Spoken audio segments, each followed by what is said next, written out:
د خان کلیک چینل درنو مینوالو تاسو سره یو معلوماتي او یو ډیره مهمه ویډیو شریکوم.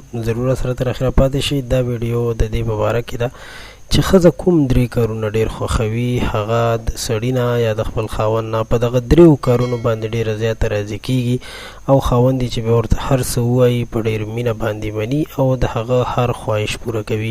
دا ډیر زبردست معلومات دي، ډیر پټ رازونه دي، تاسو سره په دې ویډیو کې شریکوم. موږ سره د ویډیو تر اخره پاتې شئ. قدرمنو، که تاسو ته معلومه وي نو هر انسان په خپل صفت باندې راضي کیږي، په خپل صفت باندې خوشحالیږي.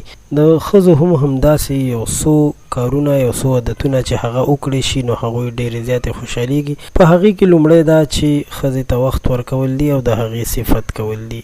کله هم چې یو خاوند خپلې ښځې ته وخت ورکړي، د خپلې ښځې صفت وکړي، هغې چې څه پاخه کړي د هغې صفت وکړي چې ډېر ښایسته دې پاخه کړي، نو په داسې دوران کې ښځه هم د خپل خاوند ډېر زیات خیال ساتي او د خپل خاوند په هر یو کار باندې، په هر یو عادت باندې هغه خوشحالیږي. ځکه چې ښځه په خپل صفت باندې کله خوشحاله شي نو د هغې نه پس بیا خاوند ته هم ډېر عزت ورکوي. دویم دا چې که تاسو وګورئ نو اکثره سړي چې کله کورونو ته راشي نو په موبایل کې مصروفه وي، خپلو بچو ته هم وخت نه ورکوي او روټۍ هم په موبایل خوري یا نور داسې کارونه چې هغوی د موبایل نه سر نه پورته کوي. نو داسې قسم خاوندان د ښځو ډېر بد راځي، ځکه چې خاوند کله کور ته راشي په کار ده چې خپلې ښځې ته وخت ورکړي. خو کوم سړی چې وخت نه ورکوي نو هغه بیا د دغسې مشکل سره مخ کېږي چې ښځه ترې نفرت پیدا کوي. نو په کار ده چې خپلې ښځې سره مینه وکړی شي او هغې ته وخت ورکړل شي. دریم دا چې ښځې ته کله ناکله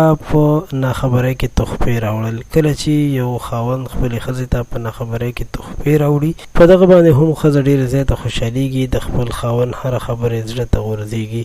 نو خپل کور کې خپلو ښځو سره، خپل کورنۍ سره مینه وکړئ. امید لرم چې تاسو به د دې ویډیو نه ډېر څه زده کړي وي. ستاسو مننه چې تاسو موږ سره تر اخره ملتیا وکړله. زموږ چینل در سره ضرور سبسکرایب کړئ چې وخت په وخت زموږ راتلونکي ویډیوګانې تاسو ته په وخت ضرور رسي. تر بیا مو په الله سپارم.